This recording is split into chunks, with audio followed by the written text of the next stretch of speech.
G'day everyone. Welcome to the Flight of the Next podcast. I'm here in Sydney on Gadigal land, Dean on Goringay land. Welcome, Dean. Good afternoon. So we had a very exciting doubleheader on Saturday. Dean and I actually both travelled to Auckland, which was worth every cent, absolutely every cent. The men with a woman, the woman with a win. How did that feel, Dino? Fantastic, exhausting, but fantastic. Yeah, it was. I think we took a bit of a gamble, but we might sort of tossed our flight money away. But yeah, it was a really good weekend. It was just great to be part of the experience. We actually walked. I think I did around about 6 kilometers. We walked on the day to get out. So we tired, if so at my age, especially because we stood up during the tired, but blissful, I think. Yeah, it did feel good. I mean, sometimes those away trips can be a bit exhausting because you've got, maybe early flights or things like that. But and to be fair, we'd still be happy we travelled even if we lost. But 6 points. Let us start with the men who were the first to play. They played against Melbourne City, an excellent team. Like a very excellent team. They haven't had the greatest start to their season, but always filled with quality. How do you think the match went?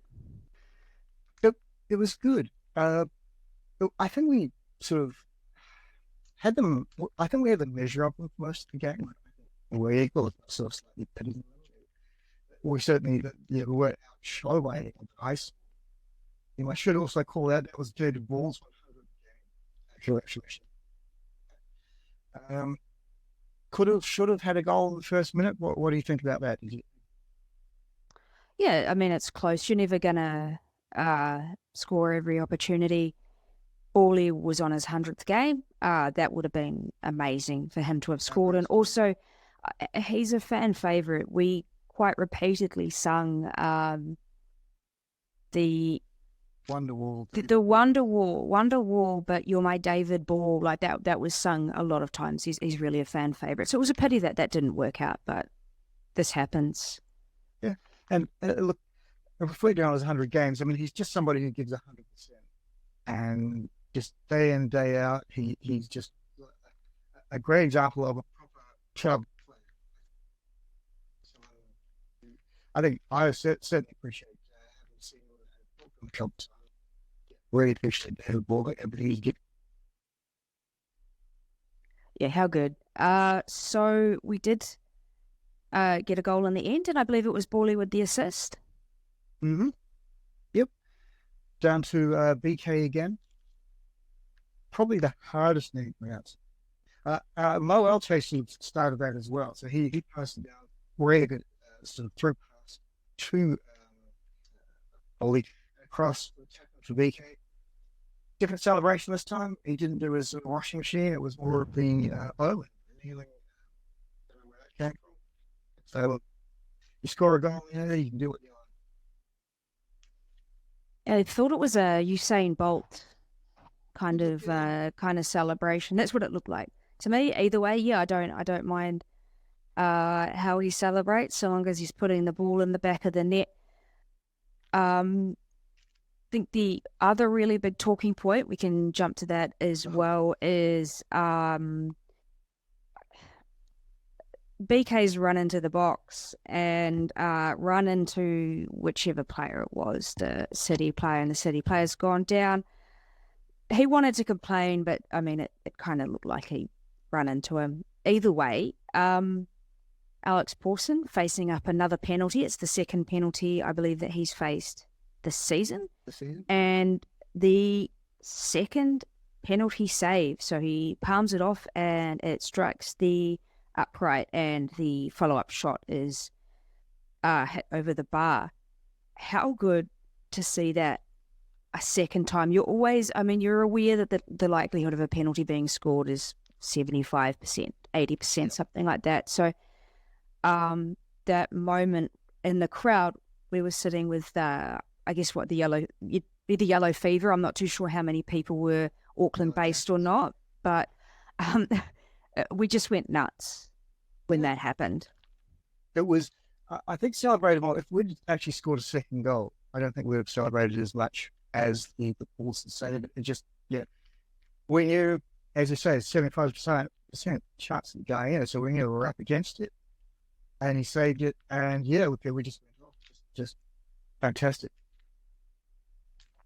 Such a great feeling. And he put up a couple of other really excellent saves as well. One off a free kick where he's dived off, and I think it might have used his left hand, but he's tipped it up around the corner.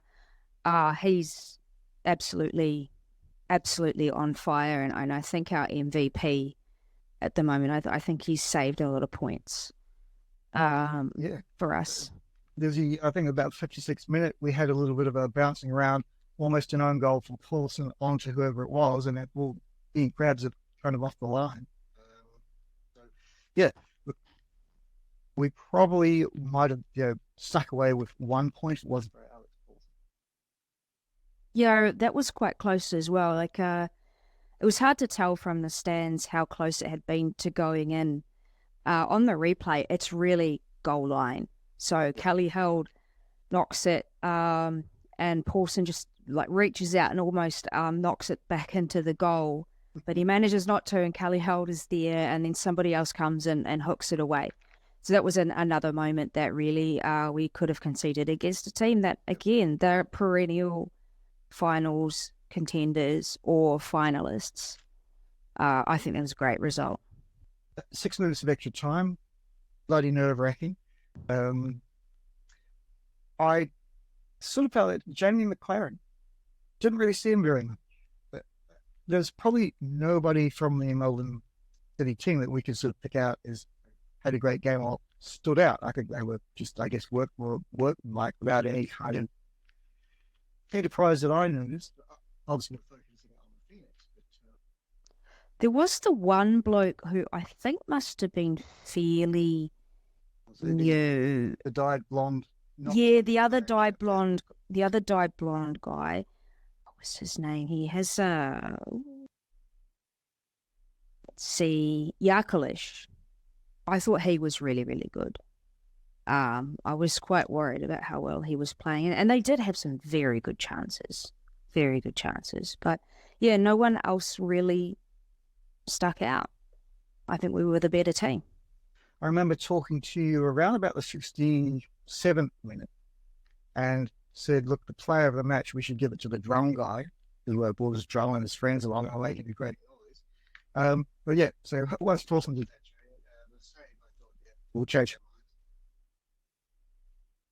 Yeah, excellent stuff. Want to talk a little bit about the crowd, or do you want to save that for later? Oh, well, let's cover the women's match first. So a woman, they played second. They went down 1-0 to Perth. Perth had been up until Saturday unbeaten in all of the rounds, which is actually a really incredible result, and especially from a team that aren't exactly always in contention for final spots or for ever winning it all. So we came back with a goal from Hope Breslin, which is a really nicely well-worked one, and then gained the lead through Chloe Knott, who was also our player of the match. Yep. What a great game. I felt their goal, the Perth goal, was against the run, where it was just during their excellence most of that time. As Helena mentions, we're going to pay the tax every now and again for like short balls at the back or passing it across in front. That's where they got the ball from for their goal. But yeah, so I wasn't worried. I just felt that we're going to come back and perhaps even get a win. So just the way things are going, I thought, it would seem time. I feel this game. And I wasn't worried. It was just a matter of getting it in. But no, I had some really good shots at goal. Had a good wood on the ball and how it flexed. How good. That turnover was Mickey Foster trying to cross the ball to switch play, which is a dangerous thing to do, and usually she's a lot more accurate. I think she perhaps didn't have her best game, but we've already got a high standard for her. So what counts as not her best game is still a really high standard. But yeah, I did feel confident that we could do it, that we could come back. And obviously we were jumping up and down, and we're very excited when we did manage to get those goals and hold on to that lead, because Perth really did push. They really did push. And there's a reason that they had been unbeaten up until that point. Yep, good play. Again, I think for most of it, and this is credit to Mac Barry, our defence kept them pretty quiet. Jarre, again, I didn't know too many chances. There were sort of passing it around the area sometimes, but there was a couple of good saves that Foster had to make. But so credit to our defence and Mac Barry in particular, whatever she was doing, keeping them quiet and just keeping the ball moving forward. Kiwi Maldini. Can't disagree with that. Kiwi Maldini. How good. How good. I don't think anyone performed badly, which is also good to see. Not that we like to pick on people who have a bad day, because you know what, that happens, and we can't play anywhere near that well. So we're limited in how much we are willing to criticise. Credit to Hope. She had a couple of other shots at goal that sort of sprayed about it, but if you watch the body movement, she kind of sold she sort of sold the keeper to dive to the right, and as he slotted it left, I thought that was really well taken. And I had criticised her in our last podcast, saying she sort of had followed out a little too easy, and so it was a bit. There was now that on the weekend she was just sort of like strong, stayed on her feet, just throwing herself about.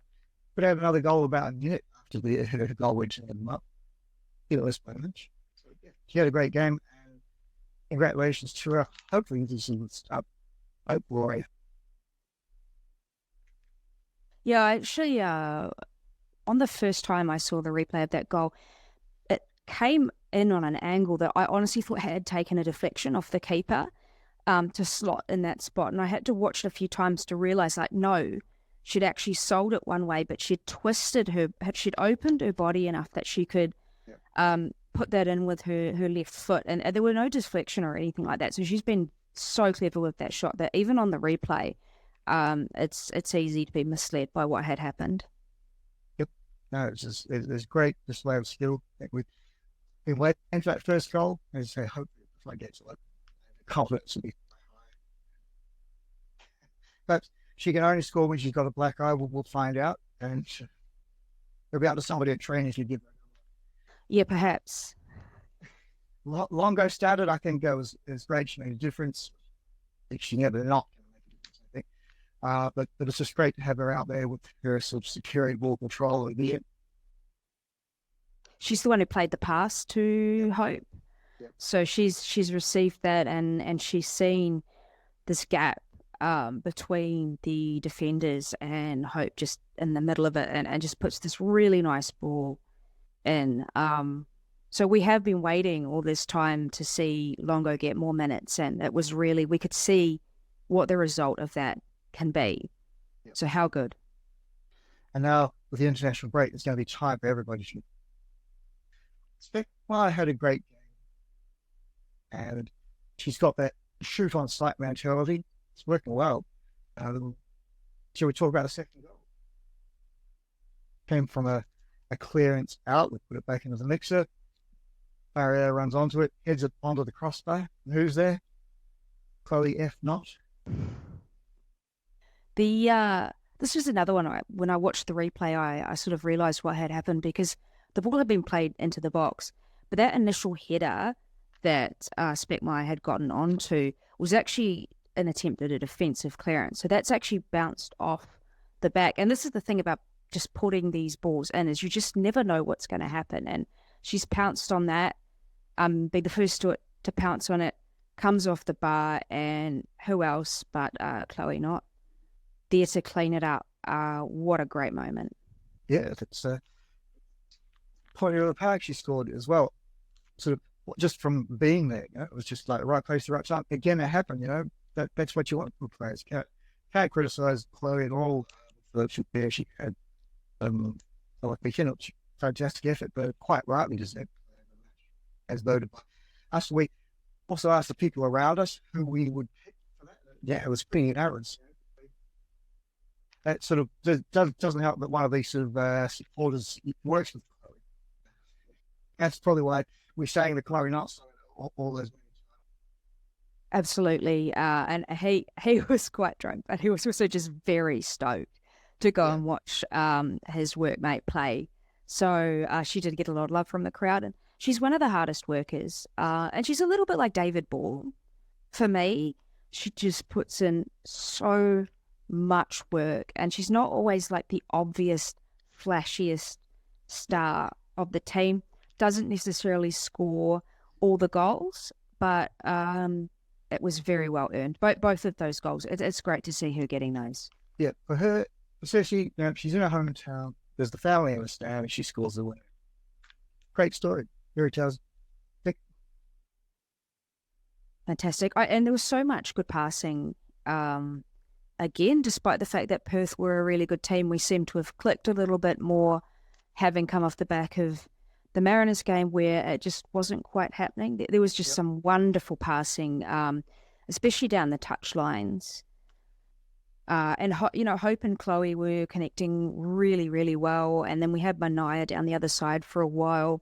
One interesting thing I did see was Mania was playing on the left side to begin the match, and then she got switched.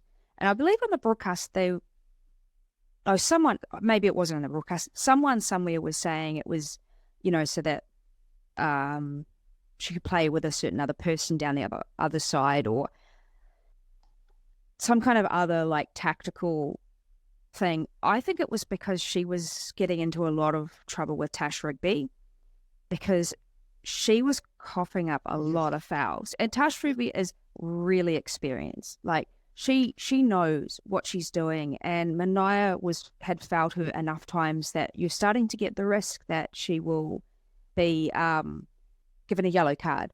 I actually think that might have been why it was swapped, because it was happening in front of us, and it just kept happening. And I was thinking like three fouls in a row, like refs can start giving yellows at that point. So, but it worked. Yep, she ended up getting one, but at the end of the day, we won. Okay? And switching it was a good idea. Definitely worked out. Tash Rigby, we were giving her a bit of a hard time, and at one point she clapped us. And then we saw that, but oh no, well, I mean, look, she's just kind of one of those players, and she can handle it. Yeah, I think it was because she kept getting in these tangles, and Mania kept getting, the call against her. And probably Mania deserved the call against her, but as an opposition fan, it's your job to, pretend that the opposition player was in the wrong no matter what. Correct. Great result. How long did we stay after the game, Paul? I'm not sure, until Jonathan was like, we need to leave because I'm giving you a ride to the hotel. The whole match day experience, I think, was great. So well done to absolutely everyone. I know that match days are a lot of work behind the scenes for everybody in the club, not just players and coaching staff. The fact that they've done that on a completely new ground and put together what I think was a really, really, really good experience. So I really enjoyed it. So well done to the club, on that.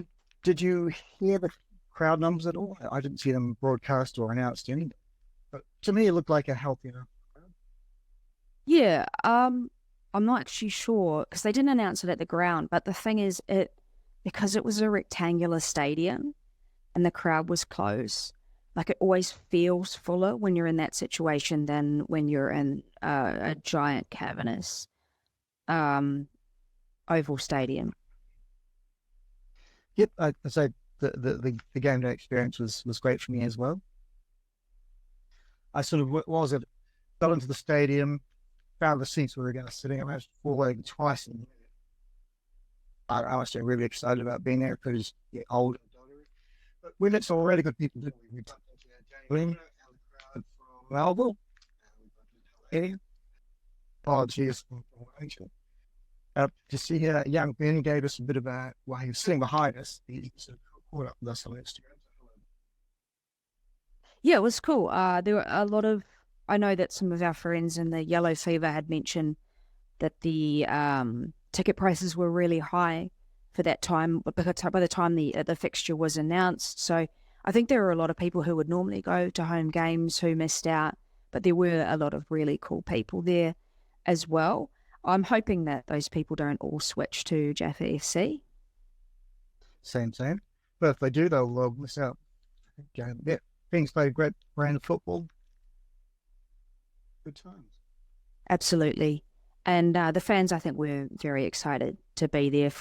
I saw that they had brought in, they have a community program for people who are refugees to come in and watch games. And I did see a busload of them, and they seemed to enjoy themselves. And there were lots of kids around, and both teams did signing sessions, which I thought was really cool. That was good. Yeah, and I'd say that the one signing session, I mean, we could have been there another hour, I think.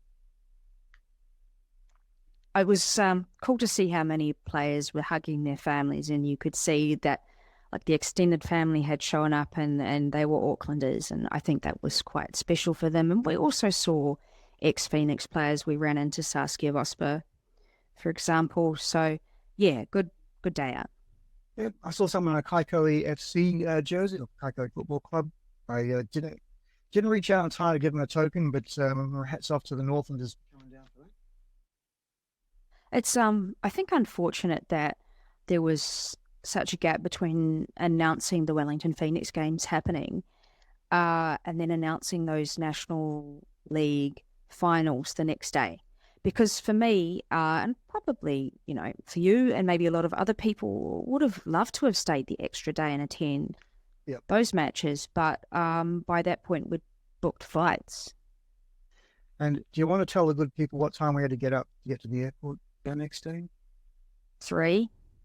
Yes, 3:15 a.m. Feels good. Also, a football shout-outs. I want to give a shout-out to Jackson from the Foster Crescent boys in Wellington. He went and got the 2 Melbourne City supporters that showed up and brought them over to sit with us in the Vegas. Those 2 guys really seemed to be quite surprised at how welcome they were. We had the best time. Following up with all the social media was their best away trip ever. Goes both ways. They were both enthusiastic about the ones there. So much so that they went and bought jerseys. LA jerseys were left with the green and goalkeepers jerseys, but they were so pleased to be wearing it. And they came off with 10 minutes to go as well. And on top of that, one of our supporters was so impressed with that, he gave us memberships to one of the Melbourne City boys. It was a really nice gesture. So those guys had a great time, and seeing they're talking on social media, the players come back for another game. So yeah, thank you everybody for making them well. It's just a really nice, good story. You don't have to have enemies in football. You can have rivals and friends at the same time. So yeah, hats off to the Waves after the Melbourne. Yeah, they definitely enjoyed themselves. And it's good to see. And the fact that, they even went and bought a kit and they were so excited for shirts off as well. Wonderful to see. And, the Fever Zone has welcomed other fans in the past. I know that some of the Victory Vikings showed up in the Fever Zone in Wellington, I think last season. So it's nice to have that kind of atmosphere in your active group, especially when you see some of these wannabe ultras that support a couple of other clubs, particularly in this league. And it's just kind of cringe and kind of ruins it for everybody. So anyway. Any other? It'll come to me and I'll talk about it. I remember. Great day. Great 6 points. Predictions for next round. Now, the women are not playing this coming weekend because it is the international break. The Ferns have 2 matches against Colombia in Colombia. It looks like they're going to be broadcast on FIFA Plus. You may need to use a VPN if you're not in New Zealand. At least that's what I've found. That's Sunday morning and Wednesday morning. Now, when this Colombia thing was announced, my first thing was like, Macy Fraser is better than Linda Caicedo. Unfortunately, due to illness and what looks like a horrendous ankle injury on the Colombian player, we're not actually going to see the Fraser Caicedo show. What are your thoughts on this series? World Cup finalists, or semi-finalists, versus the football Ferns. Yeah, I can't see us winning. I just would love to see it be competitive and sort of go somewhere to scoring a goal. I do hope that we sort of try to blood some new younger players. I think looking at the squad, there's a few there that like Wilkinson. So we already there. This is an opportunity. I think. I think that should be the step. Obviously, the next major tournament is the Paris Olympics. I believe Oceania gets a spot, and we tend to get the Oceania spot because there's not a great deal of competition. So there's probably not a lot of concern about getting that spot as opposed to a lot of the other continents who have a lot of really good teams that don't. And there's not a lot of corresponding spots. So the focus is not just towards that, it's also towards the next World Cup cycle. And the Macy Frasers, again, it's not in this particular squad, but the Mania Elliott's, people like that, we really need to be getting them in and getting game time. And if we play them and lose by more than if we had played our more senior Ferns and maybe we wouldn't lose by quite as much, I'd be okay with that. It's not about the result. I just want to see improvement. Yep, look back up on that.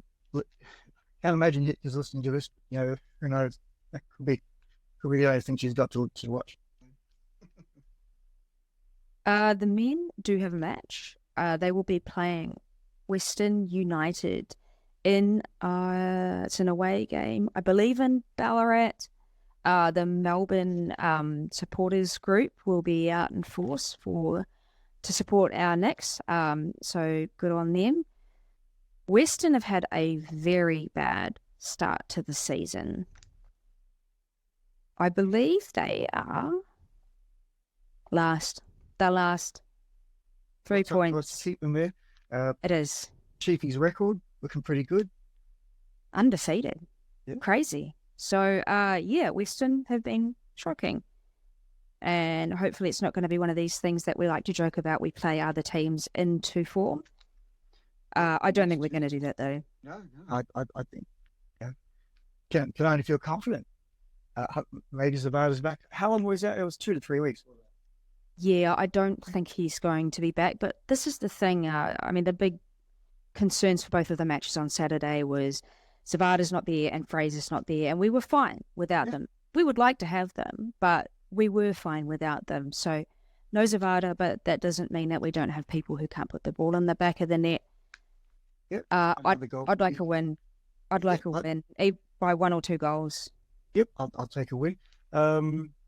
There's interesting. BK, sometimes you watch him during a game, he looks sort of bored, or it's not happening for him, and the expression on his face is, "Gosh, I'd rather be at the beach." But then he sort of just pops up, scores a goal, and he's back into it. So, I'm looking forward to sort of all BK. It does my head in how often he's just offside. I mean, he's not the only striker or forward that does that kind of thing. But like when he scored his goal, the very first thing he did was look at the linesman. He did. Because he is so often just in an offside position, which can be like, there can be tactical reasons for that, like perhaps drawing defenders to sit further back. But sometimes there's like no need to be that far offside, and you're actually just, raising your risk of ruining what your teammates are building. But Yep. either way, he wasn't offside for that call, for that goal. So good. Well, hopefully we get to see more of that, and hopefully not too many Alex Paulson heroics, because if there's Alex Paulson heroics, it means we've done something wrong at the outfield. But I really do hope that we get a win out of that. I'd be really disappointed if we lost, that's for sure. So after 5 rounds, you're playing the bottom team, and you've got to sort of bake up for a win, which we are sort of like upper heights of the chat. Not really used to that. I wonder if there's a song. Speaking of songs, Holly, it's up to you for your performance in the week here. I think you started over a chance. It's nice to have people who actually will chant with you, because our problem, even in the little corner of yellow, when we've got a good turnout, sometimes people just don't chant, and you need a critical mass of people actually willing to open their mouths. And it's why, like, as a supporters group, an active group, we don't really chant that much, because you have to have a critical mass of people. Especially if it's a call and response. I do remember very fondly one day, Dean's wife, Mer, had joined us and decided to do the entire call and response of Wellington. It was hilarious. But this is the issue, right? You've got to have enough people, but that crowd felt really, really good. I'm disappointed that so many people disappeared after the men's game, including the guy who bought the drum. But listening on the broadcast, I think we made a lot of noise. Yep. Probably helped that the stadium is a more appropriate shape for football. But I think we made a lot of noise, and I would say the players heard that. Would you agree that there's sort of more atmosphere on the moon at times? The thing that annoyed me about this crowd the most, I don't know what it is, but there were people sitting near where the active support was located, and they weren't just randos who weren't wearing Nick's gear or anything. These were people wearing Nick's gear. Like, they had the member scarves on, they had just shirts on, and things like that. And we tried to do stand up for the Phoenix, and no one was doing it. And we were all really mad. I was going to start chanting sit down for the Phoenix, because it was really embarrassing. But when the 80th minute came and it was time to take shirts off, half those people, they stood up, they took their shirts off, and then they stayed standing. I'm not quite sure what to make of that. It was very strange. Maybe it's an Auckland thing. I don't know. Possibly an Auckland thing. I've sort of been in a couple of Auckland crowds at various sporting events, and sometimes it was quite a change experience. But we had a good time. We did. We got our money's worth. Yeah, and Jonathan, we did stand up for the Phoenix, and Jonathan, who is another person on the pod, he also stood up for the Phoenix. He took his shirt off for the Phoenix as well. Good on him. Great day out. Let's run quickly through We Still Love Our Exes. Jale did not fire in the game against us. We are more than happy for that to have been the case. I talked to Jale after the game. I apologise. I said, if you heard any booing, it was Holly, not me. I said, we still love you, Jale. And she said she still loves us. So it was great to see it. It was great to see her not scoring against us. It was great to see Jale. She has been. She's such a sweet person, and it's always wonderful to run into her, to chat to her. And if you give her a sarcastic boo, she'll always give you a hard time back. So it was good to see Jale, but I'm also glad she didn't score. Yeah. Jale. Let's see. Newcastle beat Canberra in a 7-goal thriller.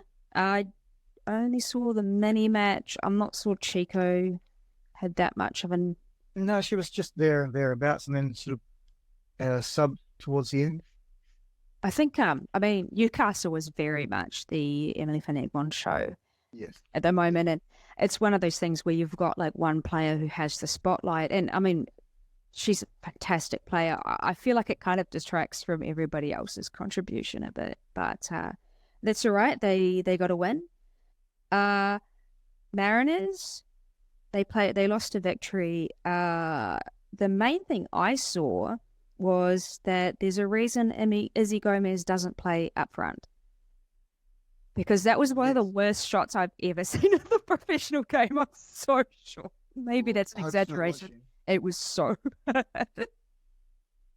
Yeah, Not that I'm better. It's the rarefied oxygen that far off the field, I think. It's just a Russian. Yeah. I mean, we've all seen it play. I've seen her sort of play at walking football, and the skills are amazing. It's just at that time, at that place, I wouldn't want to have been some sort of bird flying past without 20 feet above it. And I'm assuming that Annabelle had as good of a game as she always has, which is a pretty high standard for her. Yeah, she's setting the bar quite high, and again showing what we missed due to injury last, which is a shame. Well, in the first season. One of the other big results, Western Sydney Wanderers beat Western United, and Western United obviously did extremely well last year, and they have a very good team. But they won. Yeah. Clegg is still out for some time with an injury, but Kushler scored. Yes. Been waiting for that for a long time. It's good to be able to sort of finally talk about it in a positive, in a sense that we've actually noticed that she got some game time and a great outcome. So yeah, congratulations, Kushler, on the goal. Good to see. So long as it's not against us, they can play as well as they like. Feel free to knock off. But it's just wild, like, how unpredictable the dub is. It's always been, I feel like, pretty chaotic and unpredictable, but there've just been some crazy results. So, good stuff. Long may it last. And it lasts longer these days because it's 22-game season. And when they put on 8 bloody extra minutes at the end of the game as well. Oh, that made me mad. That's sort of the other thing I was talking about, the a lot of people in Auckland were talking about getting tickets. I've been sort of reaching out to people who have said, yeah, will there be a game X, will there be a game Y? So, yeah, look, I think a great initiative, much better than sort of like just a final series there. So, yeah, I'm looking forward to that. Haven't got the tickets yet, but you've got yours. Yeah, I've got the whole weekend. So obviously, there's the next women play Friday, the next men play Sunday. Saturday, I'll probably go to Leichhardt Oval and watch the double header of dub matches. So I'm really looking forward to it. I hope the weather's nice as well, like not too hot. It is mid-January, but that it's pleasant. I think it'll be interesting to see how it goes. I'm really excited about it. I would be traveling if I wasn't able, like if it wasn't in Sydney. This is the kind of thing I'd be excited enough to travel for. But that's not obviously something that everybody's able to do. And it's a little bit disappointing that, unlike the men's competition, the woman isn't an extra round, and it does mean that Wellington loses a home game. So Mariners get not really 2 home games against us, but kind of. I mean, Gosford to Leichhardt is a pittance. They will have a louder crowd supporting them than they obviously would in Wellington. So there is that, but I think we'll lift. We will. But there'll be more people there. Yeah, exactly. The takeaway is there's a lot of talk, even in Auckland, about that round. So come and sit with us. Always huddle in a group. It makes it look like there's more Next fans there than we're always greater than the sum of our parts. I honestly think that about active support and groups of fans as you're greater as a whole. So come join us, and that's the case all the time. Always go and sit with the active support, mate. Unless it's the Section 22 or Westie Youth or Horder or one of those like wannabe ultra groups, maybe don't sit with them. But for most active support, you're pretty welcome, I would say. That is it. Any further comments? Just a shout out to Woodville.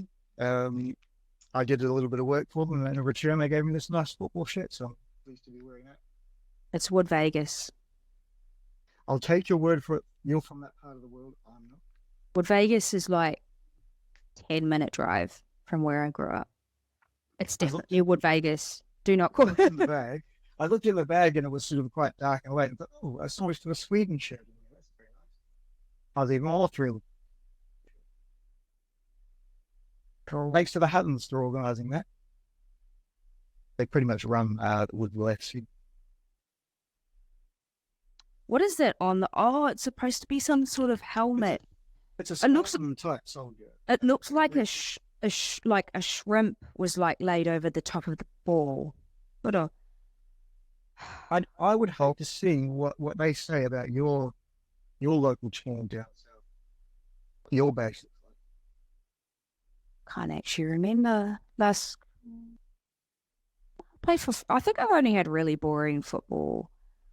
Was it Foxton or something like that? They didn't even like that. Foxton.